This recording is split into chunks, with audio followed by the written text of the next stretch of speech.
فقد افترى إثما عظيما. بسم الله الرحمن الرحيم.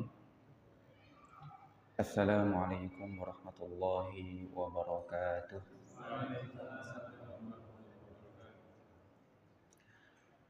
الحمد لله رب العالمين، والصلاة والسلام على أشرف الأنبياء والمرسلين نبينا محمد وعلى آله وصحبه أجمعين. أما بعد، akhwati fillah rahimani wa rahimakumullah. Saudara-saudaraku sekalian, yang semoga selalu diberkahi oleh Allah Subhanahu wa taala. Mari kita awali pengajian yang kita harapkan keberkahannya ini dengan mengucap syukur kepada Allah Subhanahu wa taala serta bersolawat kepada nabinya Nabi Muhammad sallallahu alaihi wasallam. Semoga Allah mudahkan kita termasuk orang-orang yang selalu menjalankan ajaran beliau, sunnah beliau, sehingga nanti dikumpulkan bersama beliau mendapatkan syafaat dari beliau di hari kiamat kelak. Alhamdulillah, pada hari ini kita kembali melanjutkan pengajian rutin kita, di mana kita sudah sampai pada hadis yang ke-33.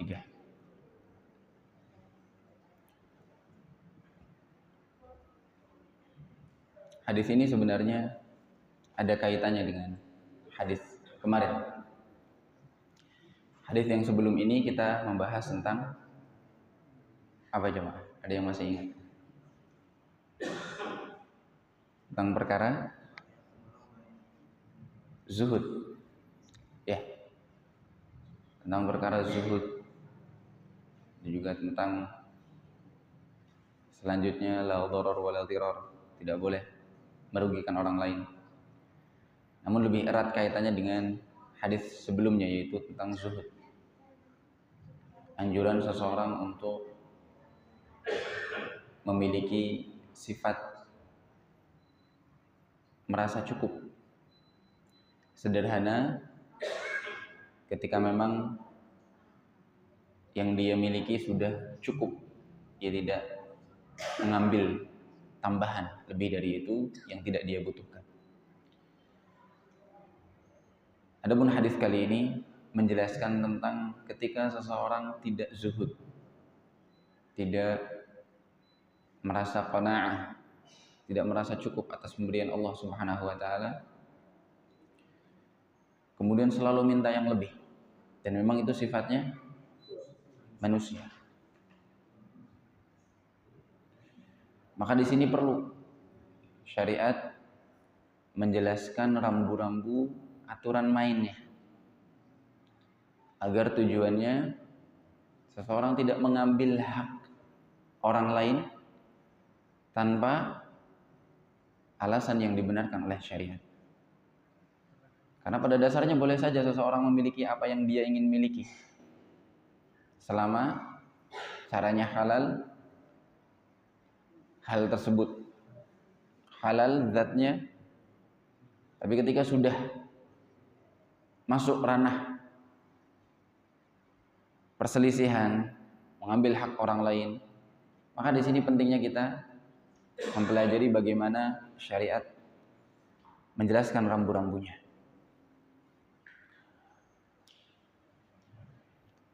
Kita bacakan hadisnya. An Ibnu Abbas radhiyallahu anhuma anna Rasulullah sallallahu alaihi wasallam qala. Dari sahabat Ibnu Abbas, beliau adalah Abdullah Ibnu Abbas radhiyallahu anhuma, yang bapak dan anak dua-duanya sahabat Nabi. Al-Abbas, paman Nabi yang beriman kepada beliau.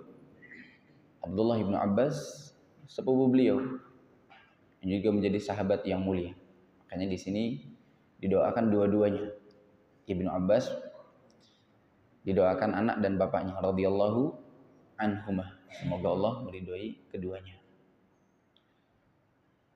Rasulullah Shallallahu Alaihi Wasallam bersabda, "Lau yu'tan nasu bida'wahum." Kalau seandainya manusia yu'ta, diberikan, diizinkan untuk mengambil bida'wahum, dengan semua tuduhan-tuduhan atau tuntutan-tuntutan, pengakuan-pengakuan mereka. Ladda'a rijalun amwala qaumin wa dima'ahum. Pastilah nantinya orang-orang akan mengaku-ngaku, akan menuduh dengan sembarang amwala qaumin wa dima'ahum, harta orang lain, harta suatu kaum, ataupun darah suatu kaum. Harta maksudnya mengaku bahwasanya yang dia miliki diambil oleh orang lain. Darah maksudnya adalah seseorang mengaku-ngaku ingin menuntut sebuah pembalasan atas kematian atau pembunuhan dari keluarganya. Mengaku-ngaku dia yang membunuh, fulan yang membunuh, dituduh, dituntut. Kalau seandainya semua tuntutan dan pengakuan-pengakuan itu dikabulkan, orang-orang akan sembarang mengaku. Dan ini berbahayanya, karena manusia sifatnya pada dasarnya mereka tamak atau tamak, rakus. Maka di sini perlu dikasih rambu-rambu. Ketika ada yang menuntut atau mengaku-ngaku, kata Nabi Shallallahu Alaihi Wasallam, lakin al-bayyinatu 'ala al-mudda'i wal yaminu 'ala man ankar. Bagi orang yang mengaku, menuntut, menuduh, harus mendatangkan bayyinah, bukti atau saksi. Dan bagi yang mengingkari, ketika tidak ada bukti, tidak ada saksi, kemudian yang tertuduh atau yang tertuntut mengingkari, dia diwajibkan untuk bersumpah apabila ingin diselesaikan sesuai dengan keridhaan dua belah pihak. Nanti kita sebutkan bagaimana proses berjalannya hukum ini. Namun yang ingin dititik beratkan adalah di penggalan yang pertama. Manusia ketika dipercayai atau diakui semua pengaku-ngakuannya dia, semua tuntutannya dia akan sembarangan mengaku-ngaku barang orang lain atau harta orang lain. Karena memang sifatnya manusia adalah tamak. Nabi Shallallahu Alaihi Wasallam menjelaskan bagaimana sifat manusia. Kata beliau dalam suatu hadis, "Lau kana libni Adam wadiyan min ma." Kalau seandainya manusia salah seorang manusia punya dua lembah yang berisi harta, apa saja, emas lah, perak lah, atau mungkin ternak. Kalau dia sudah punya dua lembah, dua gudang misalnya, labtagha wadiyan tsalitsan, pasti dia akan mengharap pengen punya yang ketiga, pengen nambah. Kalau sudah punya tiga, pengen punya yang keempat. Begitu seterusnya. Lalu Nabi mengingatkan hakikat dunia tersebut dan hakikat apa yang akan dinikmati oleh manusia. Sebenarnya apa yang ujung-ujungnya dia dapatkan? Kata beliau, wala yamla'u jawfa bani Adam, dan tidak akan mengisi mulut atau perut, tenggorokan seorang manusia, illa turab, kecuali hanya tanah. Maksudnya apa? Ujung-ujungnya mati. Gak bakal dibawa mati. Dia mau nyari sebanyak mungkin. Nabi mengingatkan bahwasanya ujung-ujungnya kamu akan mati. Yang kamu makan, yang akan mengisi mulutmu yang tamak itu adalah pasir ketika kamu mati nanti. Tanah. Wa yatubullahu ala man tab. Tapi Allah Subhanahu wa taala selalu memberi taubat kepada siapapun yang mau kembali kepadanya. Sehingga di sini diingatkan bahwasanya kita jangan serakah, jangan tamak. Dan bab peradilan atau pengadilan yang disebut dengan al-qadha dalam fikih itu memang disebut setelah dalam kitab-kitab fikih ya. Setelah bab-bab yang pertama kalau fikih bahas masalah ibadah, cara bersuci, taharah, salat, zakat, puasa, haji. Setelah itu pindah ke muamalah tentang jual beli karena orang harus memenuhi kebutuhan perutnya. Setelah itu bahas tentang bab muamalah yang berkaitan dengan syahwat selain perut, yaitu syahwat kemaluan. Dibahas bab nikah. Nah, kata para ulama biasanya setelah manusia terpenuhi syahwatnya, perutnya maupun syahwat kemaluannya, karena sifat asalnya manusia tamak, maka perlu dibahas. Islam perlu membahas yang namanya peradilan. Kadang-kadang orang berbuat zalim dengan merebut hak orang lain, dengan melukai orang lain demi mendapatkan apa yang dia inginkan. Karena emang sifatnya manusia seperti itu. Nabi pernah juga mengingatkan bahwa sedikit tapi cukup itu lebih baik daripada banyak tapi melalaikan. Kata Nabi SAW, tidaklah matahari terbit di suatu hari, tidaklah datang suatu hari, artinya setiap hari pasti ada 2 malaikat yang Allah utus di setiap hari. Yunadi, 2 malaikat ini selalu menyeru, tapi seruannya tidak didengar oleh manusia dan jin, didengar selain manusia dan jin. Semua makhluk selain manusia dan jin, tapi Nabi di sini kabarkan apa yang disuruh oleh malaikat itu untuk mengingatkan manusia. Setiap hari malaikat akan selalu memanggil, ya ibadallah halummu ila rabbikum. Wahai hamba-hamba Allah, halummu ila rabbikum, bersegeralah menuju Rabb kalian. Karena manusia sibuk dengan kesibukannya masing-masing. Kata malaikat ini, kalau Allah panggil, segera menuju kepada panggilan Allah. Ketika sudah cukup kebutuhannya, kesibukannya, ternyata datang panggilan Allah yang paling utama, misalnya sholat. Halummu ila rabbikum, segera menuju kepada Rabb kalian. Dipanggil untuk berzakat harta, hartanya sudah mencapai nisab, berumur 1 haul atau 1 tahun, dipanggil untuk membayar zakat, penuhi. Datang bulan Ramadan, saatnya kita tidak makan di siang hari. Datang kepada panggilan Allah, ikuti orang-orang kaum muslimin berpuasa, penuhi perintah Allah Subhanahu wa taala. Lalu malaikat itu menutup dengan kalimat, inna ma qalla wa kafa khairum mimma kathura wa alha. Malaikat mengingatkan, sedikit tapi cukup lebih baik daripada banyak tapi melalaikan. Makanya kemarin ketika kita bahas tentang zuhud, ya, pada dasarnya seseorang kalau tidak zuhud tidak berdosa, karena zuhud adalah satu nilai plus tambahan, ya, nilai plus tambahan, seseorang derajatnya tambah mulia ketika dia mau zuhud. Ketika dia tidak mau zuhud, asalkan dia menggunakan dengan cara yang benar, cara yang halal, barangnya juga halal, boleh. Misalnya kemarin kita sebutkan, misalnya seseorang punya kendaraan motor misalnya, cukup bagi dia, karena dia masih sendiri lajang. Tapi dia pengen punya mobil, boleh, silakan, tidak apa-apa. Tidak apa-apa. Apalagi kalau memang itu dibutuhkan. Tapi kalau misalnya dia tidak butuh, dia keluarnya cuma jarak antar kampung misalnya, ya, tidak pernah keluar kota, tapi dia pengen punya mobil, boleh, asalkan dengan cara yang halal. Tapi semakin dia berbanyak-banyak harta itu, semakin berkurang derajat dia di akhirat. Semakin banyak mengikuti bertambahnya apa yang dia inginkan, semakin berkurang nasib dia, bagian dia nanti di akhirat.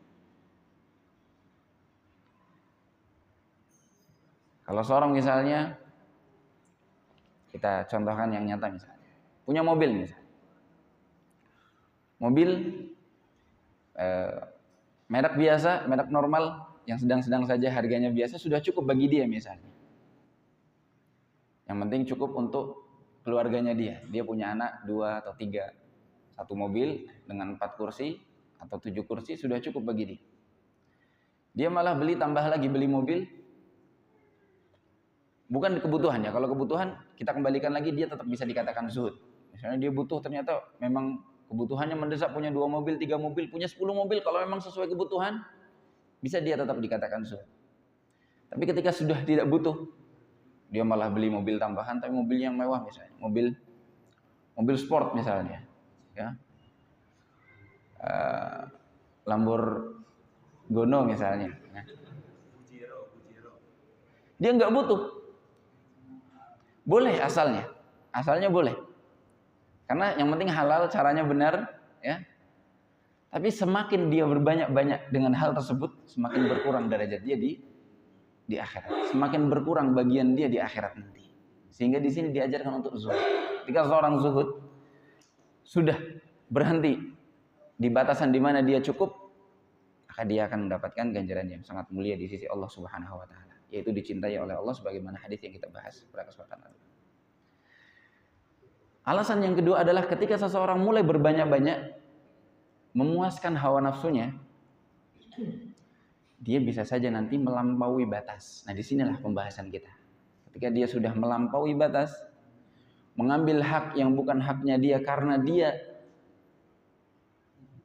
ngotot pengen punya misalnya, aku harus punya ini, bagaimanapun caranya.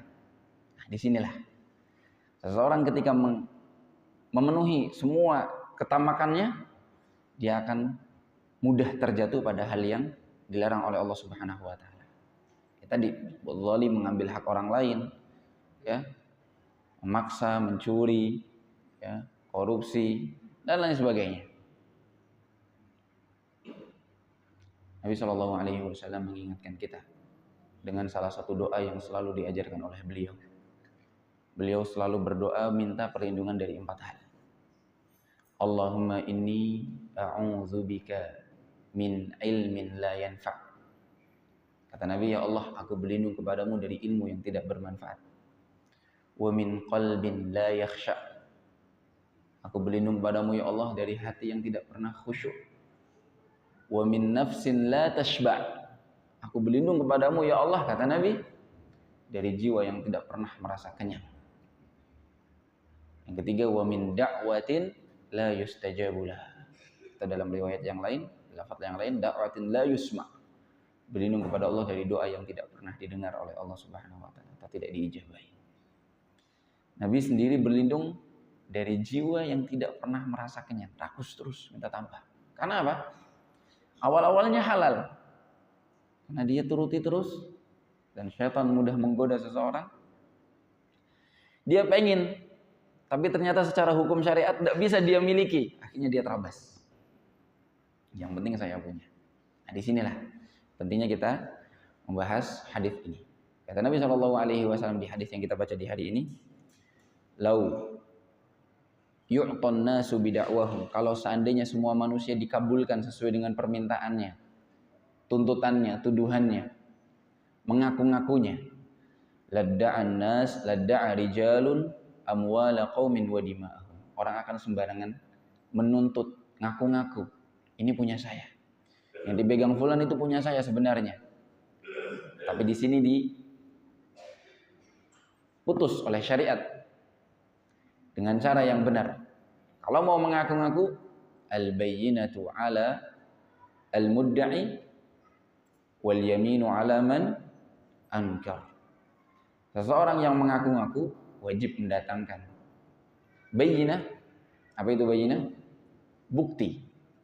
Atau bisa juga saksi. Wal yamin 'ala man ankar.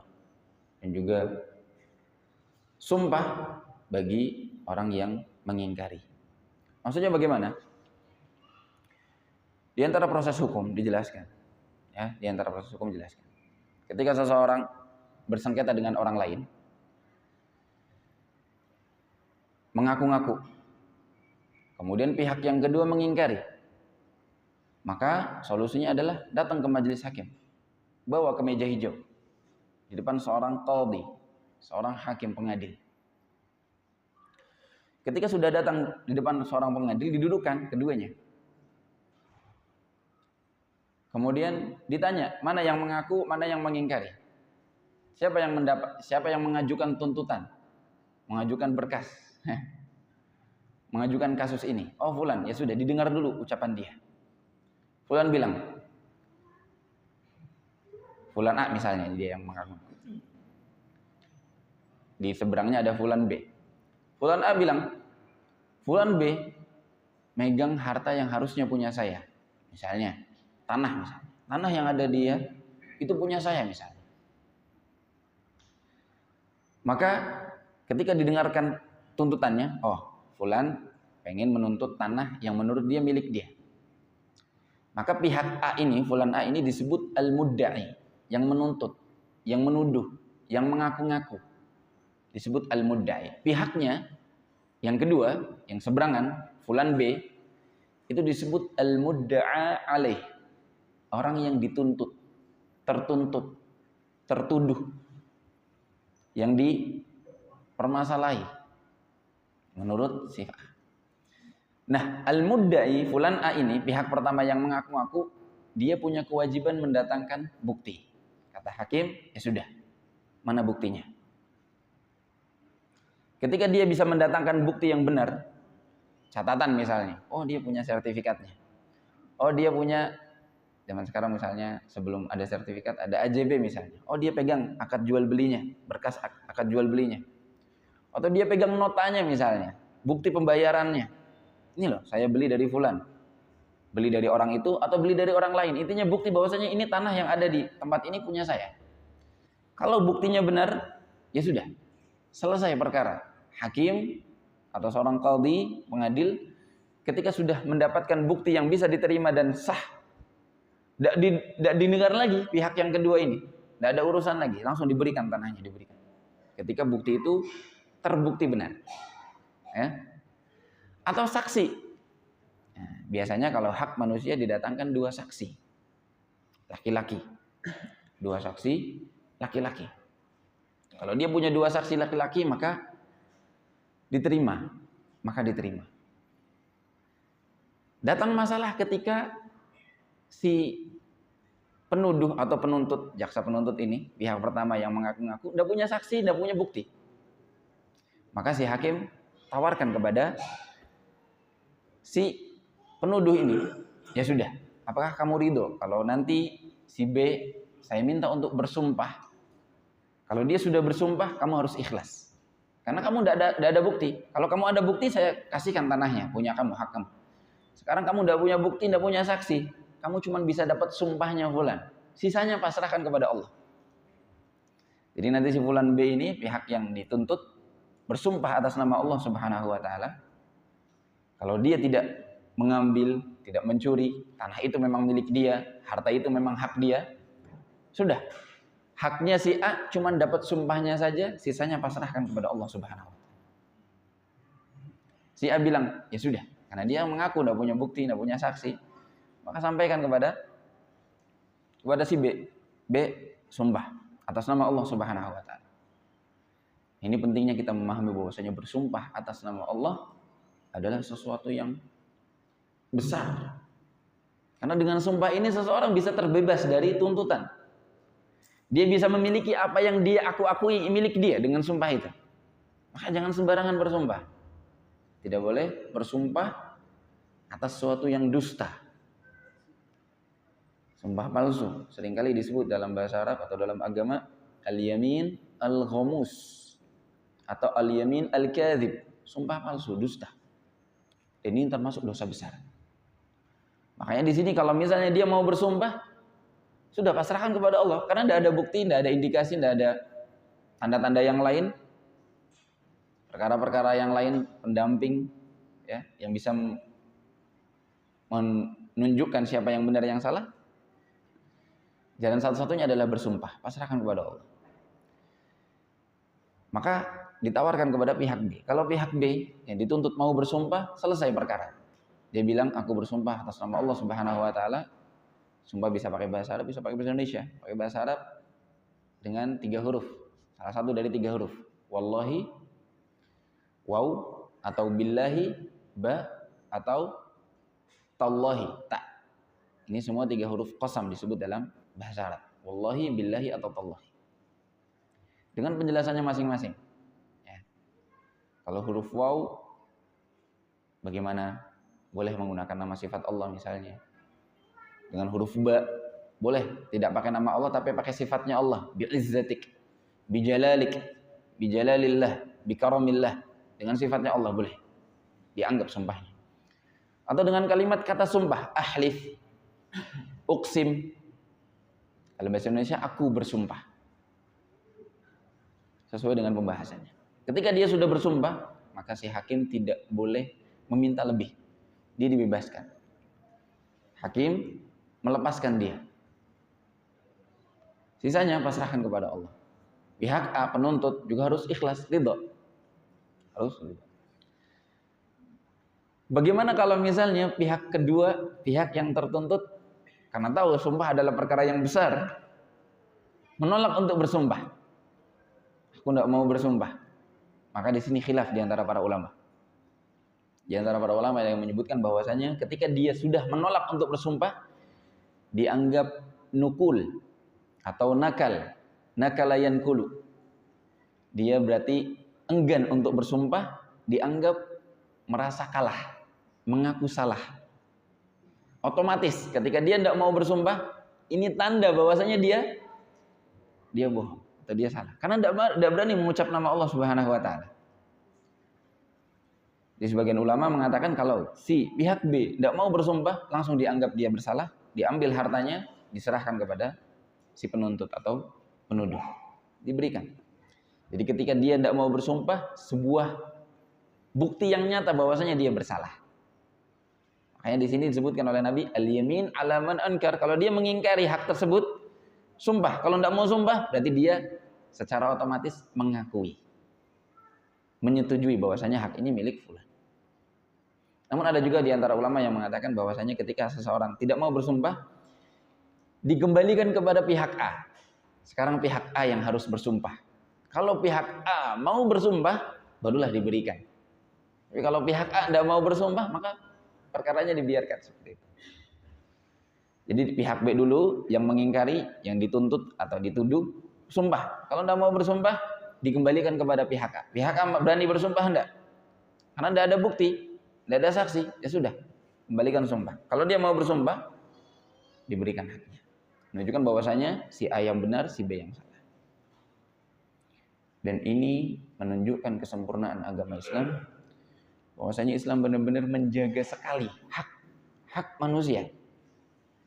Bahkan meskipun ketika hak tersebut bisa saja seorang hakim tahu kebenarannya, tapi ketika tidak ada bukti, maka seorang hakim tidak boleh sembarangan memberikan atau mengambil tadi misalnya tanah dari pihak B kemudian diserahkan kepada pihak A.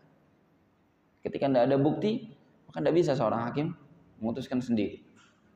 Maka di sini perlu diatur caranya.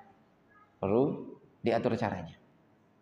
Kata Nabi SAW, kaidahnya al-bayyinatu 'alal mudda'i, yang mengaku-ngaku atau jaksa penuntut, penuduh harus mendatangkan bukti atau saksi, wal yamin 'ala man ankar. Ketika tidak ada bukti, yang mengingkari, yang dituduh, kalau masih mengingkari, dia harus bersumpah. Dengan khilaf yang tadi kita sebutkan, kalau misalnya seseorang tidak mau bersumpah, apakah langsung otomatis atau perlu disumpah lagi si pihak A yang menuntut. Nah, ini terjadi jemaah di zaman Rasulullah SAW. Ketika ada orang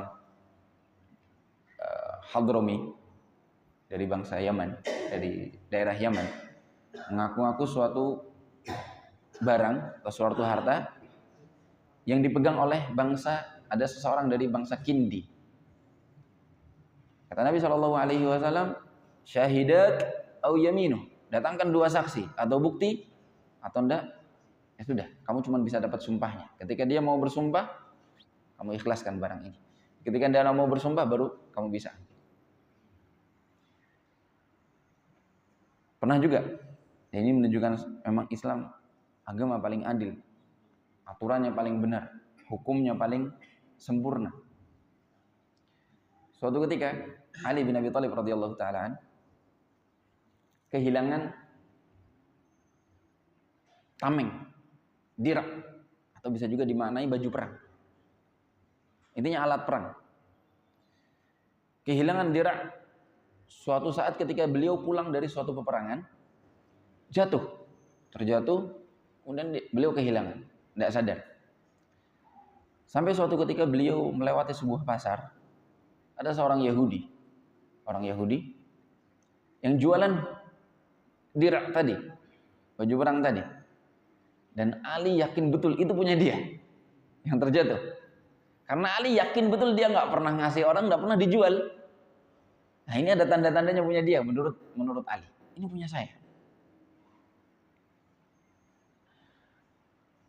Diminta, tapi si Yahudi ini tidak mau, menolak. Enggak, ini punya saya, orang di tangan saya kok, kata Yahudi.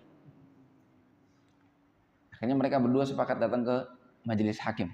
Pada waktu itu hakimnya adalah seorang tabi'in. Ali seorang sahabat, sudah menjadi khalifah pada waktu itu.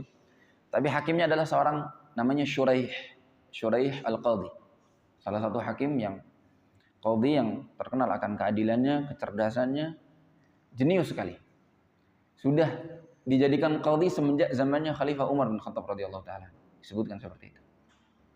Maka mereka berdua datang kepada Shuraih Al-Qadhi. Ketika datang, didudukkan, ya. Sempat ada drama waktu didudukkan, Ali tidak mau duduk bareng karena ada larangan, kata Nabi SAW, didudukkan sejajar dengan orang Yahudi, tidak mau, dan seterusnya. Tapi bukan permasalahan kita. Yang penting adalah bagaimana cara Shuraih Al-Qadhi ini memutuskan perkara ini. Didengarkan ucapannya Ali. Ali bilang bahwasanya ini punya dia. Ditanya kepada Yahudi, benar? Enggak, ini punya saya, kata Yahudi. Ya udah, Shuraih minta bukti atau saksi. Ali punya bukti enggak? Padahal khalifahnya Ali bin Abi Thalib radhiyallahu taala. Sambil sopan manggilnya, ya Amirul Mukminin, wahai Amirul Mukminin, antum punya bukti enggak? Punya saksi enggak? Kata Ali, iya, saya punya 2 saksi. Yang bersaksi bisa bersumpah atau mengatakan bahwasanya ini memang punya saya. Ali mendatangkan budaknya dia atau maulanya dia, namanya Kumbur kalau tidak salah.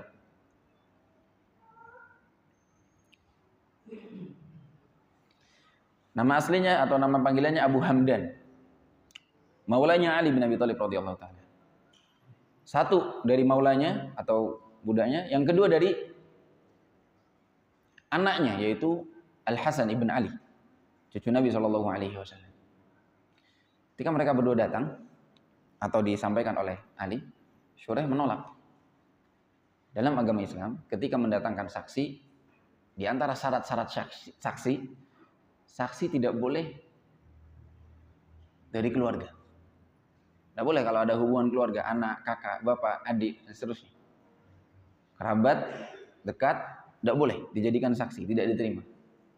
Maka si Shuraih mengatakan kepada Ali, wahai Amirul Mukminin, Kumbur ini, Abu Hamdan ini boleh jadi saksi, saya terima. Dia bukan keluarga kamu. Tapi Hasan ini anak kamu. Maaf, Hasan tidak bisa diterima.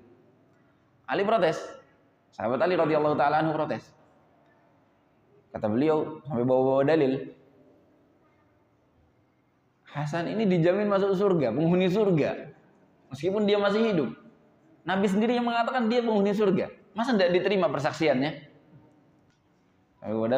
Kata Ali, Umar radhiyallahu taala anhu meriwayatkan dari Nabi SAW, Al Hasan wal Husain sayyida syababil jannah. Hasan dan Husain, cucunya Nabi dari Ali, adalah penghulu, pemimpinnya pemuda-pemuda ahli surga.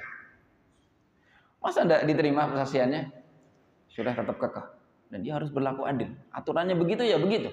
Meskipun penghuni surga, kalau dari keluarga tidak diterima. Ali yang tahu sudah di ujung tanduk, ya udah mengalah. Meskipun dia tahu dia benar. Atau mungkin Shuraih juga paham bahwasanya nggak mungkin Ali berbohong ya, nggak mungkin Ali, sahabat Ali radhiyallahu taala, sahabat yang mulia, mengaku-ngaku barang yang bukan miliknya. Tapi aturan ya aturan. Kata Shuraih, maaf, kamu tidak punya bukti, maka si Yahudi ini dimenangkan dalam kasus tersebut. Karena dia kekeh bahwasanya itu milik dia. Subhanallah, karena keadilan ini si Yahudi itu langsung menyadari, subhanallah, saya bisa ya bergelut dalam suatu kasus dengan seorang pemimpin khalifah plus saya menang lagi. Agama macam apa kata Yahudi ini? Karena dia tahunya kalau yang punya jabatan lebih tinggi, ya harusnya dia yang menang. Maka si Yahudi ini langsung mengakui bahwasanya Islam memang agama yang benar dan langsung mengaku bahwasanya, wahai Qaldi, ini memang punya sahabat Ali, bukan punya saya. Saya nemu jatuh di bawah, saya bersyahadat la ilaha illallah Muhammadur Rasulullah, langsung masuk Islam. Nah, ini karena memang Islam benar-benar mengatur agar menjaga harta, darah, tidak sembarangan orang mengaku-ngaku. Kalau semua orang diberikan atas pengakuannya tanpa bukti, tanpa saksi, orang-orang akan sembarang mengaku-ngaku. Dan Shuraih Al-Qadi ini memang terkenal akan keadilan beliau. Bahkan meskipun kepada anaknya sendiri. Pernah suatu ketika anaknya Shuraih, anak kandungnya, datang ke bapaknya. Bapaknya kan qadhi, seorang hakim. Anaknya ini punya sengketa, punya masalah dengan seseorang. Kemudian konsultasi kepada bapaknya. Anaknya coba paparkan kasusnya kepada bapaknya. Pak, saya punya masalah begini. Kejadiannya begini. Menurut bapak, saya angkat kasus ini di meja hijau atau enggak? Maksudnya saya bisa menang atau enggak?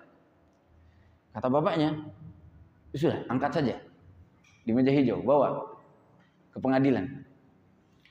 Besoknya didatangkan lawannya dia. Subhanallah, setelah dipaparkan semuanya, bapaknya tidak ragu-ragu langsung memenangkan lawannya, anaknya. Karena memang yang terbukti benar adalah anaknya. Dari penjelasan si anaknya ketika cerita kemarin, Shuraih langsung paham ini yang benar lawannya. Tapi bukan malah bilang kepada anaknya, jangan diangkat, kamu kalah. Enggak. Bapaknya langsung bilang, udah, bawa aja ke meja hijau. Anaknya ngira dia bakal dimenangkan. Karena memang dia konsultasi pengen tahu dia menang atau kalah. Ternyata dikalahkan dalam kasus tersebut karena memang bukti yang kuat mengarahkan yang menang adalah lawannya anaknya. Anaknya protes. Wahai bapak, kalau misalnya aku tahu, saya tidak bakal konsultasi kemarin. Kata bapaknya apa? Kalau seandainya saya katakan bahwasanya yang benar adalah lawan kamu kemarin, kamu tidak bakal datang ke meja hijau sekarang. Yang ada kamu akan mencoba merayu, meminta damai dengan lawan kamu ini, yang dalam perjanjian damai ini kamu bisa saja mengurangi haknya dia. Ya, ketika anaknya tahu dia salah, dia bersalah, anaknya akan datang daripada nanti yang ngangkat kasus lawannya, sebelum diangkat kasusnya, anaknya bakal datang kepada lawannya untuk minta damai dengan ganti rugi atau apa. Tapi dalam perjanjian damai ini bisa saja karena dia anaknya seorang hakim, bilang udah dikurangi aja misalnya. Harusnya segini, dia dikurangi. Bawa-bawa nama bapaknya misalnya. Bapaknya seperti itu. Dan dengan kejadian ini anaknya dipenjara. Subhanallah. Bapaknya tidak ragu-ragu. Bapaknya bilang kepada anaknya, demi Allah, kamu orang yang paling aku cintai. Harta yang paling aku cintai kamu. Tapi masalahnya ini hak manusia. Saya tidak mau kamu nanti menghalalkan hak orang lain ketika kamu tahu bahwasanya kamu salah. Subhanallah. Shuraih ini banyak sekali kisah-kisahnya. Beliau juga tidak pernah mau tertipu dengan zahirnya manusia. Meskipun zahir kadang-kadang menjadi qarinah, kadang-kadang bisa menjadi petunjuk akan suatu kebenaran. Ya. Suatu ketika dia didatangi oleh seorang wanita yang mengaku dia terzalimi. Ketika dicari tahu, suatu saat wanita ini terdapat lagi nangis, kedapatan lagi nangis-nangis, sedih-sedih. Kemudian ada dari bawahannya Shuraih bilang, wah ini pasti si wanita ini jujur, tidak mungkin salah, menangkan dia, berikan haknya. Shuraih langsung bilang, enggak, nangis itu tidak mesti jadi bukti. Bagaimana kakak-kakaknya Yusuf alaihissalam ketika datang kepada bapaknya Yakub, bilang bahwasanya anaknya atau adik mereka, anaknya Nabi Yakub yaitu Yusuf, dimakan serigala. Waja'u abahum isya'an yabkun, dalam surat Yusuf. Mereka nangis-nangis. Maka jangan kamu tertipu. Kita harus tegakkan keadilan sesuai dengan aturannya, bukti, saksi, petunjuk dan lain sebagainya. Nah, selain bukti ini bisa juga qarinah, yaitu petunjuk-petunjuk yang menunjukkan bahwasanya kebenaran seorang jaksa penuntut, seorang pihak yang meminta sengketa. Disebutkan contohnya oleh para ulama. Seandainya misalnya ada dua orang ngaku-ngaku. Yang satu kepalanya enggak pakai sorban. Atau di Indonesia enggak ada yang pakai sorban. Enggak pakai peci misalnya. Lawannya dia, yang dia tuntut atau dia tuduh, dia bilang dia ngambil peci saya. Di kepala lawannya ada peci, plus dia megang peci lagi, satu lagi. Ya. Bisa saja ini menunjukkan bahwasanya tuduhan si A benar. Bahwasanya si fulan B ngambil pecinya dia dari penampakan yang ada di fulan B ini. Kenapa? Karena normalnya secara adat jarang orang pakai peci sambil megang peci. Ya, orang pakai peci ya satu saja. Orang pakai sorban ya satu, nggak mungkin dia sambil jalan-jalan bawa sorban lagi. Maka di sini seorang hakim boleh cerdas memahami, oh ini menunjukkan bahwasanya si fulan A benar. Hal-hal seperti ini bisa juga dijadikan bukti. Atau misalnya seorang laki-laki dan perempuan, suami istri, ribut sengketa misalnya tentang perabotan misalnya. Ada di orang Arab ada ya zaman dulu. Laki-laki ribut sama perempuan, suami istrinya sendiri. Bilang ini punya saya, istrinya bilang enggak, ini punya saya, hak saya. Maka boleh dilihat perabotannya, lihat tanda-tandanya. Kalau perabotannya gambarnya gambar ya, bunga-bungaan, oh berarti ini punya. Benar punyanya perempuan, punya istrinya. Kalau misalnya hiasannya adalah hiasan gambarnya misalnya bintang atau pedang atau apa, oh ini tanda-tandanya ini punya laki-laki nih, nggak mungkin punya si perempuan. Bisa aja seperti itu. Disebut sebagai qarinah atau petunjuk sebagai anti bukti. Atau selain bukti bisa juga syahid atau saksi, persaksian seseorang, dan saksi ini memang diterima dalam hak-hak Allah maupun dalam hak-hak manusia. Ya, hak-hak Allah maksudnya adalah dalam ibadah-ibadah perlu adanya saksi. Ya. Seperti datangnya bulan Ramadan, perlu ada saksi yang melihat hilal untuk menjelaskan atau menentukan hari pertama masuknya Ramadan. Ya, bahkan disebutkan kalau datangnya awal Ramadan harus 2 saksi. Tapi kalau datangnya awal Syawal atau akhir Ramadan bisa cukup 1 saksi laki-laki. Jadi diterima namanya persaksian. Dalam perzinahan misalnya harus mendatangkan 4 saksi. Ya, dalam perzinahan harus mendatangkan 4 saksi. Laki-laki lagi. Dan semuanya saksi harus melihat perzinahan tersebut. Kalau tidak ada atau kurang 1 saja, maka seorang pezina ini yang dituduh berzina tidak bisa dihukum, tidak bisa dicambuk, tidak bisa dirajam dan lain sebagainya. Harus ada saksi, kecuali si pelaku zina ini mengakui sendiri ya, menyerahkan diri sendiri, mengakui bahwa itu bisa. Tapi kalau dituduh harus ada saksi. Termasuk hak-hak sesama anak Adam, ya, sama manusia, hak-hak sama hamba. Ada yang wajib 2 orang, ada yang bisa 2 orang laki-laki, bisa digantikan 1 laki-laki diganti 2 wanita, macam-macam. Nah, ikhwas sekalian dirahmati Allah Subhanahu wa taala. Ketika kita tahu hal seperti ini, maka kita paham betul bahwa urusan pengadilan itu benar-benar urusan yang sangat krusial, sangat riskan, ya. Tidak bisa sembarang orang mengaku. Dan tadi ya, di antara jalan seorang agar bisa selamat, membentengi diri dia dengan rasa cukup, qanaah. Ya, jangan sampai dia berbuat zalim dengan mengambil hak orang lain hanya karena dia tamak, rakus, ngotot, pengen punya sesuatu sehingga dia menghalalkan segala cara sampai-sampai menzalimi orang lain. Dan kita sebutkan tadi di antara tanda-tandanya atau di antara cara penyelesaiannya adalah bayyinah 'alal mudda'i, bagi seorang yang menuntut mengaku-ngaku harus mendatangkan bukti atau saksi Atau bisa juga petunjuk. Boleh saya tambahkan satu kejadian, yaitu di zaman Nabi Daud alaihi salam. Nabi Daud alaihi salam adalah seorang raja, sekaligus seorang pengadil juga, qadhi juga. Ini ketika umatnya ada yang berselisih, datang kepada Nabi Daud alaihi salam. Anaknya siapa? Nabi Sulaiman, sama, raja juga, pemimpin juga, qadhi juga. Dua nabi ini termasuk dua nabi yang paling kaya di dunia. Suatu ketika pernah dalam hadis yang sahih disebutkan bahwa pernah ada dua orang perempuan, kakak beradik, dia membawa dua anaknya masing-masing, balitanya masing-masing. Ketika di perjalanan, dulu mungkin masih hutan atau perjalanannya sepi, satu anaknya dimakan serigala, dibawa serigala. Lengah mungkin, atau tidak sadar, atau saat tidur. Tapi, ya, sisa satu anak diakui oleh dua belah pihak, si kakak dan si adik. Padahal aslinya satu anaknya sudah dimakan. Cuma tidak tahu anak siapa yang dimakan. Kenapa tidak tahu? Karena dua-duanya ngaku anak yang tersisa ini adalah anaknya sendiri. Kakaknya ngaku ini anak saya, adiknya ngaku ini anak saya. Maka dua-duanya datang kepada Nabi Daud alaihi salam. Kemudian dilihat, Nabi Daud alaihi salam memutuskan bahwa anak ini milik si kakak.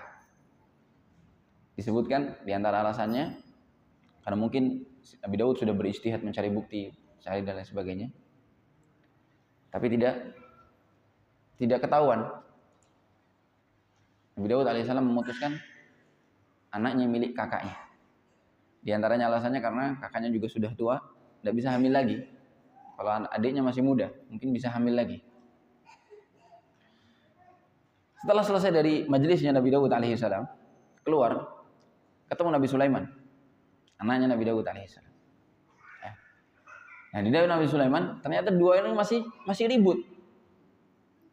Si adiknya masih ngaku-ngaku itu anaknya dia.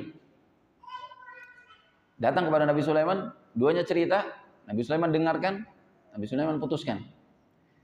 Sini anaknya. Kata Nabi Sulaiman, mau saya potong bagi dua. Saya sembelih, saya bagi dua, nanti setengah-setengah.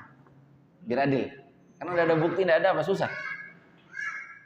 Tapi ini salah satu kecerdasannya Nabi Sulaiman. Hanya disebutkan dalam Al-Quran, fafahamnaha Sulaiman. Nabi Sulaiman memang diberikan hikmah yang lebih banyak daripada bapaknya. Ternyata ketika Nabi Sulaiman bilang seperti itu, kakaknya terima. Ya udah nggak apa-apa disembelih, dibagi dua, saya ikhlas. Tapi adiknya tidak terima, nangis. Bilang, yarhamuka ya Sulaiman. Yarhamukallah, semoga Allah merahmatimu wahai Sulaiman. Al-waladu waladah. Anak ini memang anak dia, tidak apa-apa. Jadi jangan disembelih, jangan dipotong, biarkan buat milik dia. Ternyata Nabi Sulaiman menjadikan keputusan ini sebagai dasar bagi dia untuk mengetahui siapa ya sebenarnya ibu dari anak ini. Nabi Sulaiman berikan anak ini kepada si adiknya, bukan si kakaknya. Padahal bapaknya ngasihnya kepada kakaknya. Tapi Nabi Sulaiman yakin bahwasanya ini punya adiknya. Kenapa? Karena kalau kakaknya benar-benar ibu kandungnya, dia nggak bakal ikhlas, nggak bakal rela anaknya disembelih. Nah, adiknya ini rela, anaknya diberikan kepada kakaknya, yang penting jangan dibagi dua atau dipotong. Karena dia lebih mikir yang penting dia anaknya hidup daripada harus dibagi dua. Nah, dengan tanda-tanda seperti ini seorang qadhi bisa menjadikannya sebagai patokan. Nabi Sulaiman akhirnya menjadikan anak ini diberikan kepada si adik. Nah, untuk kisah Nabi Sulaiman dan Nabi Daud ini sebenarnya banyak juga ya dalam kisah kehakiman. Karena memang penting sekali seseorang selain tahu aturan, juga harus hikmah, harus bijak. Nah, insya Allah kalau masih sempat setelah azan kita tambahkan beberapa kisah-kisah yang insya Allah menambah keimanan kita akan besarnya atau keadilannya agama Islam ini. Monggo.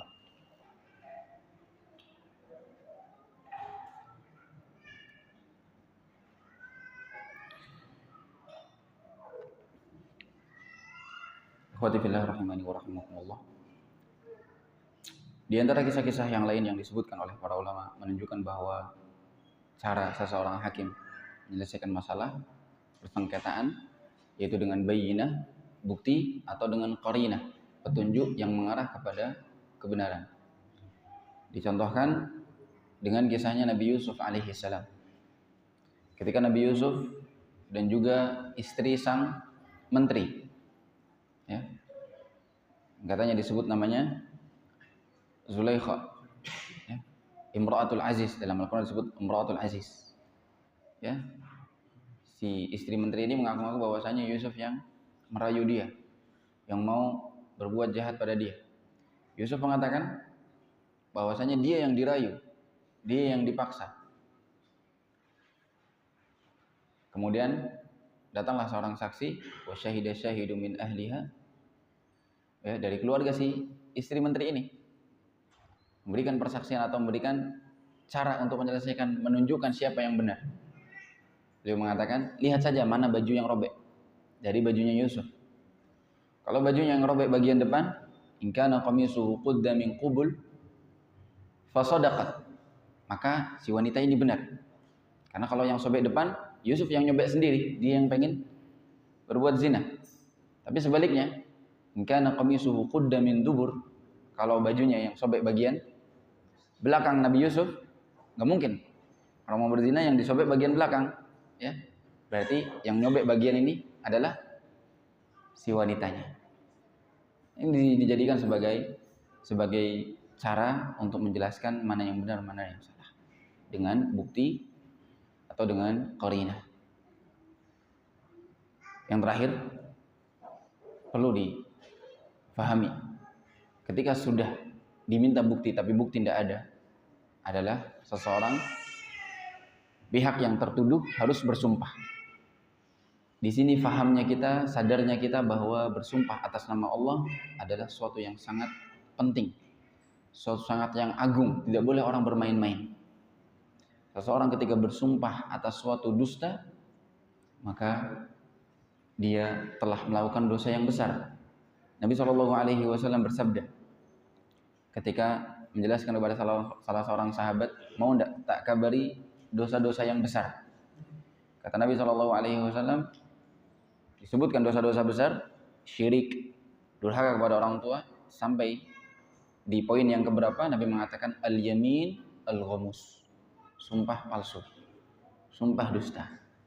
Dalam hadis yang lain Nabi SAW bersabda, man halafa ala yamin huwa fiha kadhib, barang siapa yang bersumpah atas suatu hak, bilang dia milik dia padahal dusta, bohong, yaqtati'u biha malam ri'in muslim, yang dengan sumpah tersebut dia menghalalkan dan mengambil, berbuat zalim dengan merampas hak seorang muslim, harta seorang muslim, bi ghairi haq, laqiyallah wa huwa alaihi ghadban, dia akan nanti bertemu dengan Allah Subhanahu wa taala dan Allah murka kepada dia.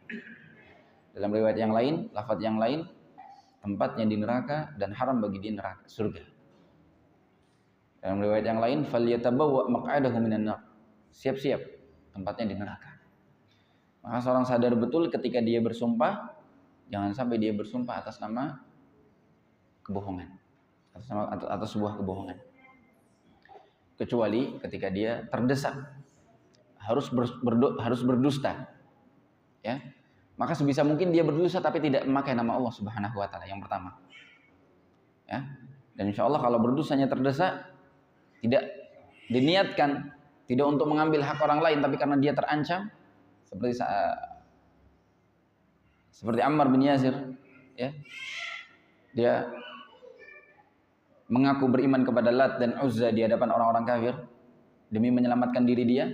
Disebutkan dalam Al-Quran bahwasanya dia dimaafkan, Ammar bin Yasir dimaafkan, illa man ukriha wa qalbuhu mutmain, yang penting hatinya tetap beriman kepada Allah Subhanahu wa taala. Karena dipaksa oleh orang musyrikin, kalau tidak dilanjutkan siksaannya sampai mati. Ammar bin Yasir akhirnya bilang, ya sudah, saya beriman kepada Lat dan Uzza. Tapi setelah itu dia langsung menangis mendatangi Rasulullah dan minta maaf, ya, minta ampun kepada Allah Subhanahu wa taala, didoakan oleh Nabi dan diampuni, turun ayat Allah Subhanahu wa taala memaafkan Ammar bin Yasir. Jadi berhati-hati. Hal berikutnya yang perlu diperhatikan, seseorang tidak dikatakan bersumpah atas dusta ketika dia memberikan suatu kabar, tapi ternyata kabarnya meleset. Karena dia salah lihat, tapi dia tidak berniat untuk berdusta. Dan ini tidak mengapa kalau dia sampai sumpah. Ya, kalau dia sampai sumpah. Misalnya dia bilang, demi Allah, apa misalnya? Tadi ada kebakaran misalnya di perumahan atau di kampung fulan, kayaknya di rumah ini. Dia bilang sampai sumpah demi Allah karena dia melihat asapnya tinggi. Ternyata ada orang lagi bakar-bakaran sampah ternyata. Dia sampai bersumpah. Di sini tidak dianggap sebagai sumpah palsu atau sumpah dusta karena dia tidak berniat untuk berdusta. Dia memberikan kabar yang dia kira benar ternyata salah. Ya, ternyata salah. Karena dia tidak berniat. Dan ini tidak ada kafarahnya. Tidak ada kafarahnya. Yang ada kafarahnya adalah termasuk sumpah palsu, sengaja pun tidak ada kafarahnya. Orang kalau bersumpah atas sebuah kedustaan sengaja, itu tidak ada kafarahnya. Itu urusannya sudah sama Allah Subhanahu wa taala, tidak bisa ditebus. Bahaya sekali, dianggap dosa besar. Dia diminta untuk bertobat kepada Allah Subhanahu wa taala. Yang ada kafarahnya adalah ketika seorang bersumpah atas janji. Ya, ini pun Nabi SAW pernah suatu saat berjanji besok mau begini-begini, tapi beliau melihat besok kayaknya tidak bisa. Tapi beliau sudah terkadung bersumpah, maka beliau tebus sumpah tersebut dengan kafarah sumpah sebagaimana disebutkan dalam babnya tersendiri, kafarah sumpah. Misalnya Nabi bilang, besok insya Allah, besok demi Allah saya mau hadir minggu depan misalnya. Kamis depan atau malam Kamis depan, demi Allah saya akan hadir. Saya tidak niat untuk tidak hadir, tapi qadarullah keadaan mendesak misalnya. Ada tamu misalnya, atau saya harus ngurusin urusan yang lain misalnya. Atau misalnya saya sakit misalnya, maka bisa saja saya tembus sumpah tersebut dengan kafarah. Berpuasa 3 hari atau dengan kafarah-kafarah yang disebutkan dalam bab fikih. Wallahu taala a'lam bishawab. Ini saja yang bisa kami sampaikan, semoga bermanfaat. Kita berlindung kepada Allah Subhanahu wa taala dari berbuat zalim, mengambil hak orang lain. Berlindung kepada Allah juga dari sumpah-sumpah palsu, dusta dan hal-hal yang dilarang di dalam agama ini. Kita tutup dengan doa kafaratul majlis. Jazakumullahu khairan katsiran. Assalamualaikum warahmatullahi wabarakatuh. ومن يشرك بالله فقد افترى إثما عظيما